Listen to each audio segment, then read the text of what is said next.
second batch nung papisa natin dito kay Kuya Edwin sa Tolos. Upload po natin ulit mamaya pagka pinakain na natin.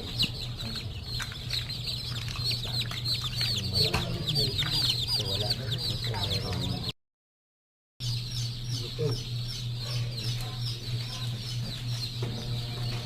Tapos ito po yung mga unfertile, yung mga walang similya.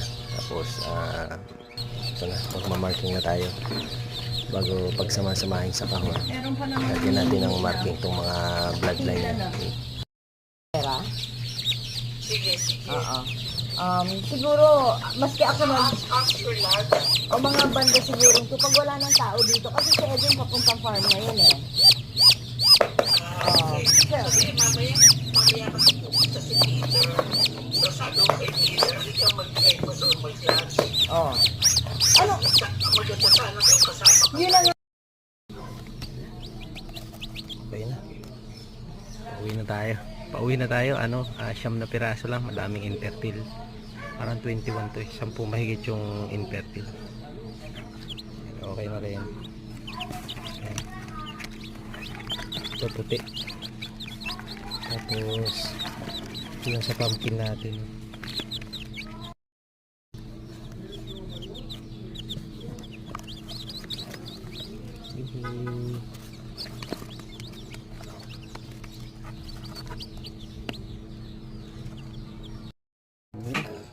May black isa. Sige, lagyan mo na dito. Ay, ito mo lang. Huwag mo na, lagyan mo na sa karton. Please. Ano ito yung sisi? Huwag mo yan. Black? Malagit niya. Ito lang. Ang cute pa na ito. Kamuka. Bilisan mo. Ito po. Ito yung sisi. Hello. Siyam lang po sa sisi mo.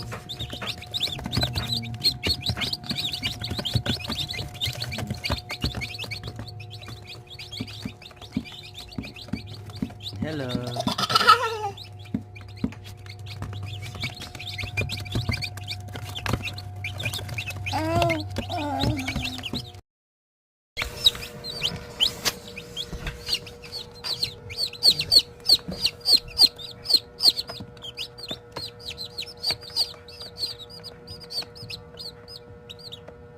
Ala na sa kanya. Natakot